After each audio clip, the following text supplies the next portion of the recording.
Bem, estamos aqui para começar a aula 3 do nosso curso de empreendedorismo. É uma aula um pouquinho mais longa, será dividida em duas partes, eu estarei aqui conduzindo ambas as partes. Então, vamos dar início. A aula de hoje é uma aula sobre o capital de risco, o que vem a ser esse tal do capital de risco. É o que nós vamos conversar agora. Vejam vocês que o próprio título dessa aula até faz uma brincadeira com a ideia de que há um outro lado da moeda do empreendedorismo, que exatamente o outro lado da moeda é o dinheiro, ou como se diz no popular, a grana. É preciso ter recursos para empreender. De onde vêm esses recursos? Como é que eles são mobilizados? Como é que eles aparecem? Então, o que a gente vai tentar fazer na aula de hoje é trazer uma história desse capital de risco, que é o chamado capital de risco. Vamos conceituá-lo, vamos definir o que vem a ser o capital de risco e vamos contar uma história de um caso exemplar, que é um caso que todos conhecem, que é o do Vale do Silício, na Califórnia, que é a sede, célebre sede da inovação em tecnologia da informação e aonde há uma grande indústria de capital de risco. O capital de risco, do inglês Venture Capital, ele é um investimento temporário em empresas emergentes. Essas empresas mostram ter um grande potencial de crescimento. Então, o capital de risco entra aí, ele participa diretamente no capital social dessa empresa. Geralmente, o capital de risco tem ações dessa empresa, tem várias outras iniciativas, como os capitalistas de risco têm assento no seu conselho de administração. E o que é o capital de risco? O capital de risco é uma rentabilidade acima, a gente poderia dizer muito acima, das alternativas disponíveis no mercado financeiro, porque é um capital que vai correr muito mais risco.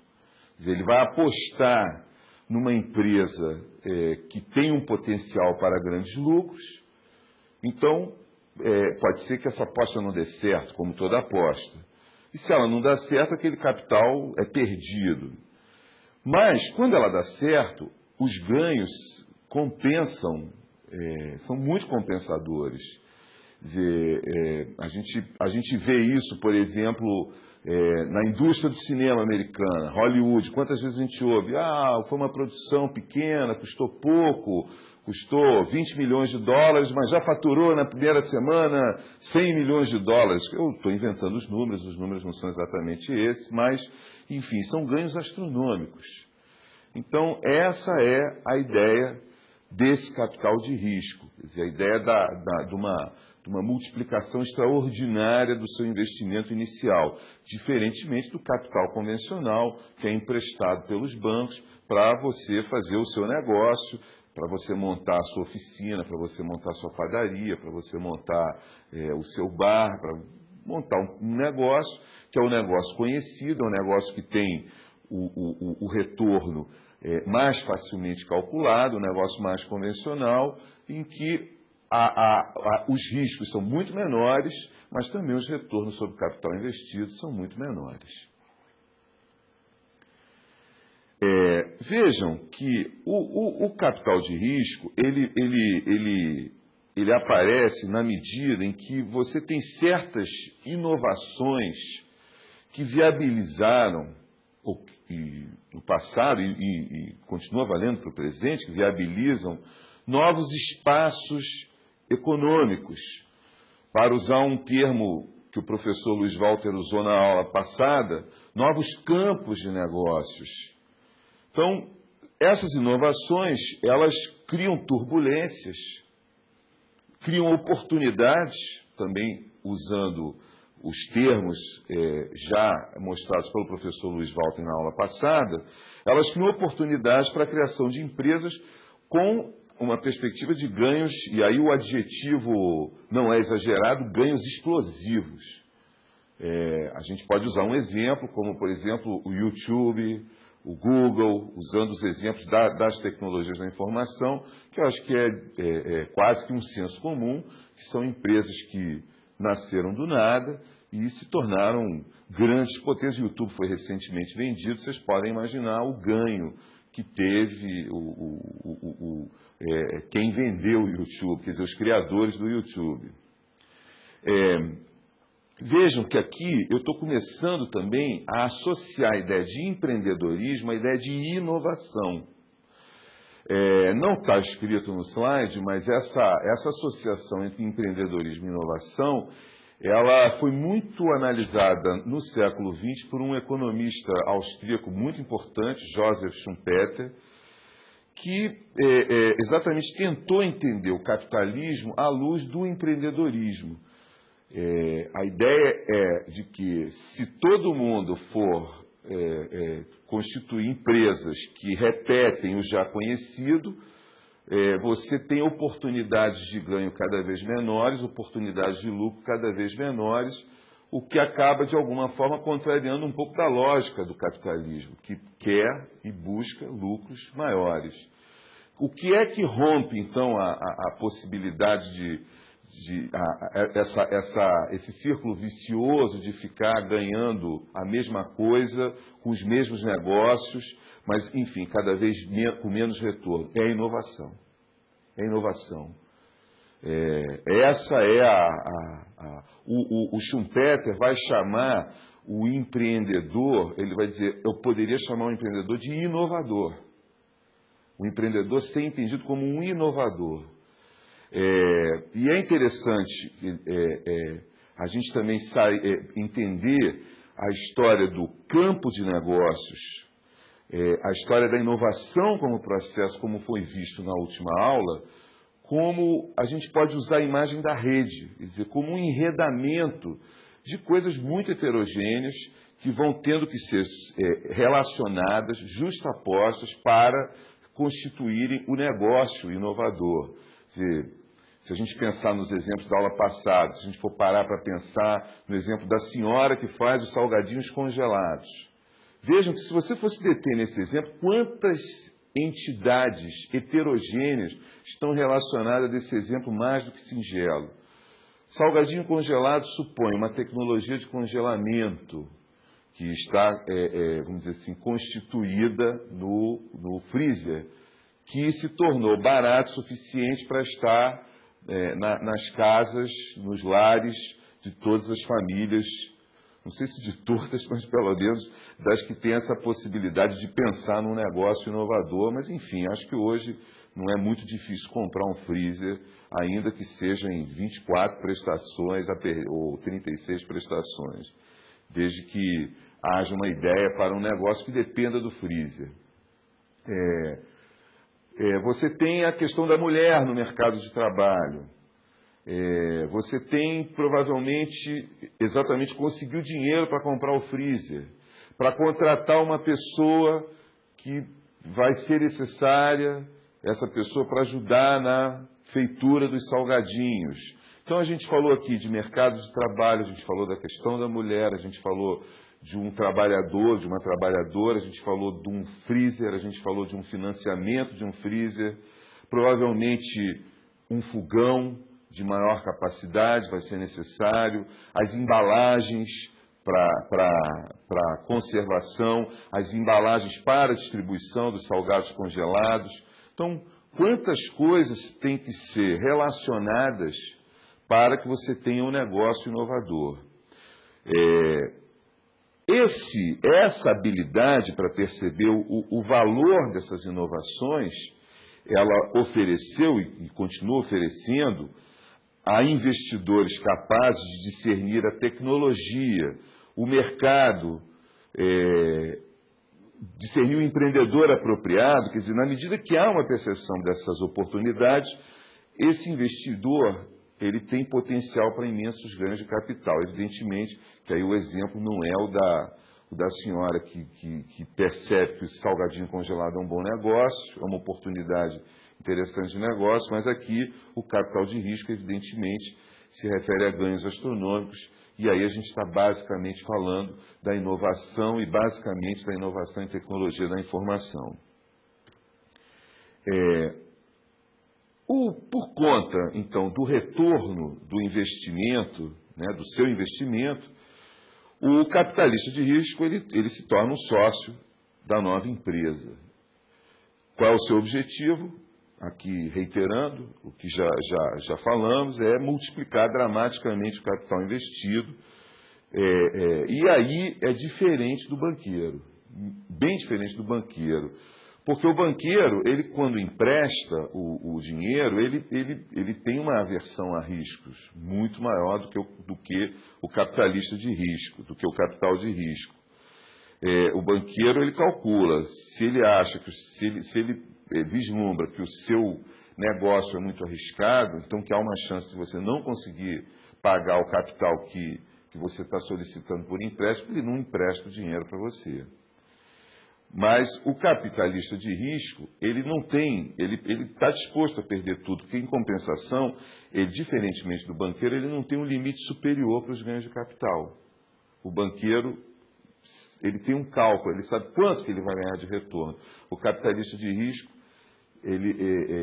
a aposta dele é em ganhos muito, muito maiores do que o capital comum, normal do mercado cotidiano com que os bancos trabalham. Aqui a gente tem um depoimento nessa transparência do Regis McKenna. Ele é bastante conhecido, né? É um investidor de risco célebre aí da região do Vale do Silício. E ele declarou o seguinte no depoimento ao Congresso dos Estados Unidos em 1984. Ele diz, a rede, e aí temos a ideia de rede, a imagem da rede, a ideia da articulação, da justaposição de elementos heterogêneos, que têm de ser articulados para que haja um negócio inovador. E aí o capital de risco é um desses elementos que tem que ser articulado para que haja o empreendimento inovador, para que a ação empreendedora tenha lugar. Então, diz o Regis McKenna, a rede que provê a infraestrutura de suporte ao Vale do Silício é a mais sofisticada depois de Wall Street. O catalisador desta rede é a comunidade de capital de risco, que evoluiu a ponto de tornar-se planejadora estratégica, consultora de negócios e cão de guarda das corporações. A rede trabalha para as novas empresas. De fato, uma das razões pelas quais muitas dessas empresas são bem-sucedidas está no auxílio que a rede lhes dá para a sua sobrevivência, ajudando-as a encontrar novos clientes e a refinanciarem suas dívidas, a encontrar novos gestores quando necessários, a se fundirem com outras empresas bem-sucedidas. Então, vocês podem perceber que nessa declaração aqui dele, é possível a gente entender com mais precisão que eu tinha falado há 1 ou 2 slides atrás. A ideia da rede, do enredamento, das relações, a ideia que o professor Luiz Walter já vinha apresentando desde a aula passada, essa articulação do macro e do micro. Vejam que tem aqui, você tem refinanciamento de dívida, você tem fusão com outras empresas, você tem encontrar um gestor adequado, que já teria uma escala mais micro, quer dizer, perceber qual seria o perfil do gestor daquela empresa. Quer dizer, às vezes a empresa está indo mal porque está sendo o gestor daquela empresa não tem um perfil adequado, é preciso trazer um novo gestor com uma outra experiência. Então, vejam vocês que é claro, ele como capitalista de risco, ele invoca para o capital de risco um papel importante, que é o que eles chamam o papel de catalisador. Mas, enfim, o que a gente pode aprender dessa declaração é perceber a inovação, o empreendedorismo como um processo que articula coisas muito heterogêneas, e aqui, no nosso caso, nós temos até um foco um pouco mais privilegiado no capital de risco.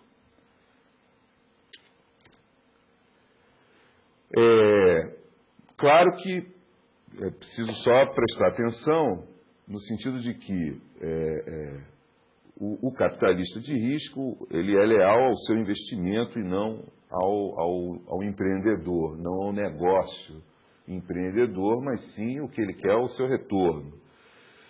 E claro que é preciso entender o risco do capital de risco como um risco também tem o seu cálculo. Quer dizer, na verdade, se você pensar do ponto de vista de um único investimento em uma única empresa inovadora, é claro que você pode ter a impressão de que há uma loucura, há um desperdício, ou que se está jogando dinheiro fora. Mas, na verdade, esse risco se relativiza na medida em que há um investimento ao mesmo tempo em várias empresas inovadoras. Então, há um balanço em que se perde muito aqui e se ganha muito ali. Então, há uma compensação em que, no geral, no final, o capital de risco é amplamente remunerado, amplamente recompensado. A grande questão do capital de risco, quer dizer, aí a gente volta novamente à questão da percepção da oportunidade, como até já lembrou o professor Luiz Walter na aula passada, é fazer o balanço, né, entre o erro de não investir no que devia e de investir no que não devia. Então, esse é o aprendizado do capitalista de risco. Os capitalistas de risco, eles recebem um número imenso de planos de negócio. Nós estamos aqui, mais uma vez, falando dessa entidade, plano de negócio. A gente vai estudá-la mais adiante nas nossas aulas. Mas, enfim, a gente pode entender o plano de negócio, nesse momento, de uma forma quase que intuitiva, que é vamos dizer assim, uma declaração de intenções do que se quer com um novo negócio. Não é? Vamos dizer que essa senhora que quer fazer um negócio de salgadinhos e se dirige ao banco para pedir um financiamento para comprar equipamentos, uma fritadeira, um freezer, quando se dirige ao banco, ela tem que oferecer ao banco garantias, ela tem que dizer ao banco que ela vai conseguir pagar de volta. Então, o plano de negócio é uma espécie de uma declaração de intenções de o que ela vai fazer com aquele dinheiro e por que aquele dinheiro vai frutificar e por que ele vai gerar retorno suficiente para pagar a dívida que ela está querendo assumir naquele momento para tocar o seu negócio adiante.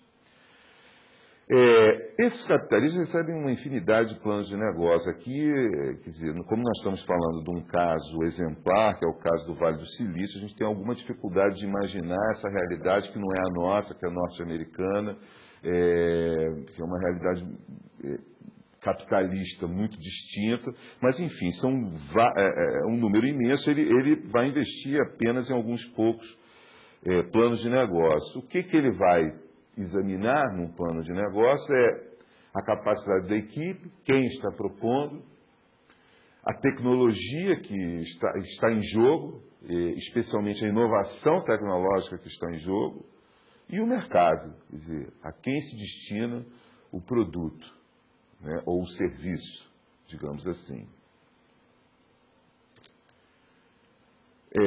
Então, nós podemos, é interessante, para a gente entender, então, o capital de risco, para a gente entender o empreendedorismo como processo, para a gente entender essa rede, esse enredamento de coisas heterogêneas,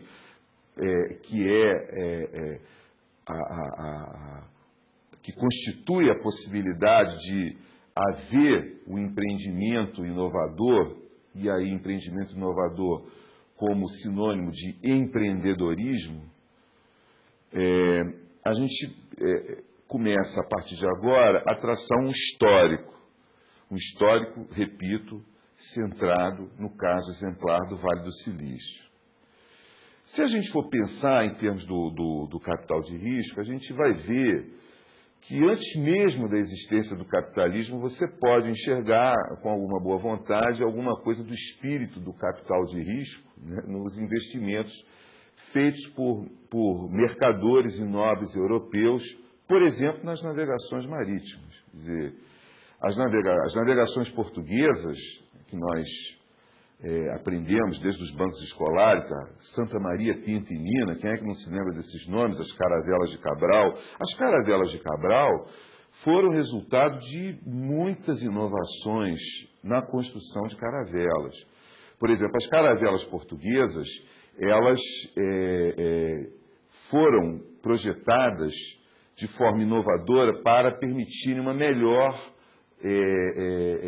melhor manejo, uma melhor navegação, o que traduzido em termos de tripulação significava dizer que as caravelas exigiam uma tripulação menor, menos homens embarcados para navegar com aquela caravela oceano afora. Menos homens embarcados significa menos possibilidades de motim, significa um comandante da caravela mais habilitado para exercer o seu comando. Menos tripulação, mais espaço. As caravelas também eram maiores, puderam ser projetadas com mais espaço interno. Mais espaço significa mais possibilidade de trazer especiarias de volta, trazer mercadorias de volta e também carregá-las com armamentos, vamos dizer assim, suficientes para dissuadir desde corsários até mesmo nativos um pouco mais exaltados, que tentassem atacar esses navegadores. Então, nós estamos falando de uma inovação antes mesmo da constituição propriamente dita desse capitalismo financeiro que tem a ver com capital de risco. Vejam, de novo, a ideia de que o empreender está ligado à inovação. Então, o que você tem aqui são nobres europeus, né, investindo nas navegações, como já disse, investimento de famílias ricas em negócios promissores. Isso é uma coisa que antecede o próprio capitalismo. Os empreendedores de então, como de certa forma os de hoje também, eles tinham que sair em busca de apoio, fosse de amigos, fosse da família, fosse de gente muito rica. E aqui é interessante observar, quer dizer, o próprio Schumpeter observa isso, o empreendedor, ele não é um capitalista, pelo menos enquanto ele ainda não começou o seu negócio. Claro que na medida que o seu empreendedorismo vai acabar resultando num negócio bem-sucedido, ele vai acabar se tornando um capitalista. E vai mudar de classe, sai da classe dos empreendedores e passa para a classe dos capitalistas. Assim como também o empreendedor não é o inventor. Como bem lembrou o professor Luiz Walter na aula passada, não basta ter a boa ideia, não basta ter a boa invenção, não, é preciso transformá-la num negócio, num business, como dizem os americanos, já que estamos falando de exemplos norte-americanos. Os bancos, eles geralmente não estavam preparados para arriscar seu dinheiro em negócios de retorno duvidoso, como já falei também aqui, a exaustão. Mais recentemente, aí eu estou falando dos séculos XIX e XX, mesmo bancos sólidos de investimento, como por exemplo o Morgan, um banco tradicional, banco do século XIX, eles não estavam organizados para esse tipo de investimento, apostar no risco da inovação. Um esforço assim um pouquinho mais organizado, no sentido de juntar o capital para investir no risco da inovação, ele só veio ocorrer nos anos 30 do século XX, século passado. Na medida em que certas famílias muito ricas, como os Rockefellers e os Whitneys, eles começaram a investir o dinheiro da família em novas empresas. Começaram a perceber que as famílias eram tão ricas, tinham um excedente tão grande de dinheiro que podiam correr riscos, podiam perder aquele dinheiro e continuarem igualmente milionários, uma situação altamente confortável para o investimento em coisas arriscadas, em empreendimentos arriscados. E confortável para todo o resto, diga-se de passagem. Em 1946, vejam bem, nós estamos saindo da Segunda Grande Guerra, um grupo de Boston, de lideranças cívicas do pós-guerra, eles formaram a primeira organização não familiar de capital de risco. Ela se chamava American Research and Development, ARD em português, com o propósito de investir em firmas empreendedoras da Nova Inglaterra, New England. Nova Inglaterra é essa região que vocês estão vendo no mapa dos Estados Unidos, essa região aí assinalada em vermelho. Nova Inglaterra, mas basicamente Massachusetts, basicamente o entorno do MIT, do Massachusetts Institute of Technology, de Harvard, daquelas grandes universidades americanas. Nós estamos saindo, nesse momento, de 46, da Segunda Grande Guerra. Havia, o esforço de guerra fez com que se constituísse dentro do MIT os laboratórios de guerra, eram laboratórios que juntaram cientistas e especialistas das mais diversas áreas, um esforço interdisciplinar muito grande, com muito dinheiro e com produção de muitas inovações. E então havia um transbordamento de talentos formados por essas universidades, formados por esses laboratórios de guerra.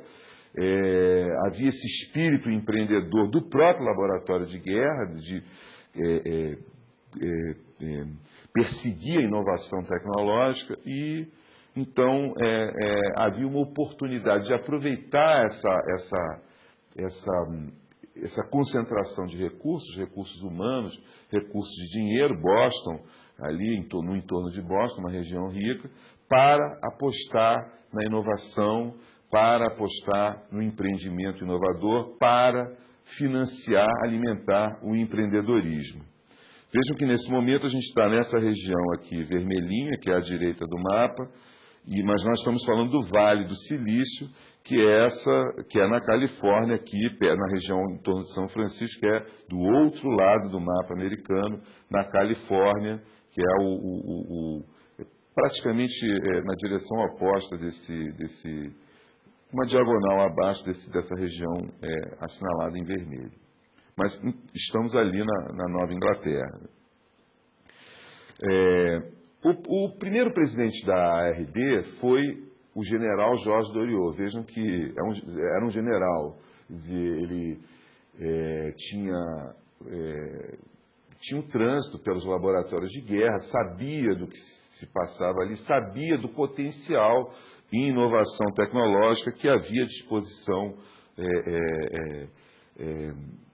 como decorrência do próprio esforço de guerra. Ele era professor da Harvard Business School. Vocês vejam o enredamento. Quer dizer, nós estamos falando do esforço de guerra, nós estamos falando de uma disponibilidade de capital, nós estamos falando das universidades concentradas, das grandes universidades americanas concentradas nessa região. Estamos falando de Harvard, estamos falando do MIT. Ele passou, então, a ministrar naquela universidade um curso de empreendedorismo, um curso que se tornou célebre, famoso, e exatamente procurando firmar as bases dessa disciplina, que hoje é um curso aqui do CEDERJ, e que naquele momento começava o seu caminho enquanto uma disciplina, enquanto um curso em que se discutia exatamente as circunstâncias, as condições da construção do processo empreendedor. Nessas primeiras 2 décadas e meia de existência, a RD investiu em um número muito significativo de empresas inovadoras ali da área de Boston. Entre os seus maiores sucessos, especialmente relacionados às empresas de tecnologia, como disse, com origens nos quadros do MIT, está a Digital Equipment Corporation. A Digital hoje é desconhecida, ela acabou desaparecendo, mas a Digital, especialmente nos anos 70, chegou a ser a segunda maior empresa de computação, de fabricação de computadores dos Estados Unidos, atrás apenas da IBM, e era uma forte candidata a passar à frente da IBM. Então, ela começou nos anos 50, financiada pela RD, e veio se tornar uma potência nos anos 70. Então, para que vocês tenham uma ideia da importância do capital de risco, do investimento de risco e da ação empreendedora, e da associação entre a ação empreendedora e a inovação tecnológica. Do outro lado dos Estados Unidos, que é o nosso caso, o caso do Vale do Silício, mas se a gente voltar atrás, em 46, nessa mesma época, se constituiu uma firma chamada da Industrial Capital Corporation, Corporação do Capital Industrial, traduzido para o português. 5 homens de negócio se juntaram com 2 milhões de dólares de capital. Um dos fundadores já tinha trabalhado em Boston com o pessoal que viria fundar a RD. Quer dizer, de alguma maneira, a gente está vendo que nos Estados Unidos, a essa época, havia a percepção de que havia uma oportunidade de negócios relacionados à inovação tecnológica, inspirado especialmente pela quantidade enorme de inovações tecnológicas que foram produzidas por conta do esforço de guerra. Desnecessário dizer que uma delas foi o próprio computador, né? Que veio a tomar corpo enquanto computador a partir do próprio esforço de guerra, a partir da própria pesquisa de guerra. Outras iniciativas semelhantes ocorreram em vários pontos dos Estados Unidos. De qualquer forma, não era possível, nesse momento, se entrever que seria justamente na Califórnia, no chamado Vale do Silício, que viria a se constituir um local privilegiado para a interação entre os capitais de risco e as empresas de alta tecnologia. Quer dizer, isso é um processo dinâmico. Nesse momento, em 46, não se sabia aonde é que isso daria. Quer dizer, em princípio, tudo levava a crer que a coisa iria florescer na região de Boston, onde já estavam as grandes universidades, onde já havia o investimento, o grande capital financeiro estava na costa leste, estava ali naquela região. Em princípio, seria aquela região em torno de Boston que floresceria como o berço do empreendedorismo com base na inovação tecnológica e em tecnologia da informação. Estamos falando aí desse Vale do Silício aí. Vocês veem esse mapa aí, é muito interessante. Eu não sei quão claro ele está aí na tela do computador de vocês, mas se vocês verem lá em cima tem uma pontezinha que é a Golden Gate, bem lá em cima à esquerda, quase no canto superior à esquerda da figura. Desse lado de cá é São Francisco. Aí ali à direita tem uma ponte que leva, vocês estão vendo, aqui à esquerda é o mar, é o Oceano Pacífico, e essa água interna aí é a Baía de São Francisco. Essa região toda em volta da Baía é chamada Bay Area, a área da Baía. E cada cartazinho desses aí é uma empresa, todas elas são altamente conhecidas. Se vocês olharem ali, vocês vão ver a HP, vocês vão ver a AMD, vocês vão ver a Intel, vocês vão ver a Apple, vocês vão ver a Oracle. Então,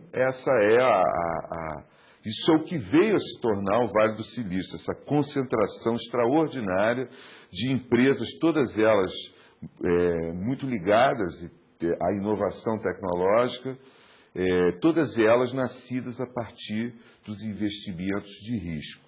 Né? Evidentemente, isso aqui essa visão aqui é de 2005 ou de 2006, e o que eu estou dizendo é que em 46 essa coisa estava apenas engatinhando, dando seus primeiros passos. Os pioneiros do capital de risco no Vale do Silício se reuniram em torno de uma firma chamada The Group, o Grupo. Isso foi em meados dos anos 50, eram ainda alguns jovens ricaços, quer dizer, vocês podem ver que a RD também, na costa leste, da mesma forma, gente que está trabalhando com o dinheiro de famílias ricas que estão investindo em negócios de risco. Então, jovens ricaços formaram essa empresa, né, chamada The Group, o grupo, para investir em pequenas empresas de inovação tecnológica. Esses membros do The Group eles vieram a se tornar mais tarde figuras centrais nessa formação da comunidade do capital de risco do Vale do Silício, ou como se costuma dizer, da indústria do capital de risco no Vale do Silício. Então, chegamos ao final da primeira parte dessa terceira aula. Na próxima parte da terceira aula, na segunda parte, nós vamos continuar contando um pouco dessa história do capital de risco no Vale do Silício. Até lá!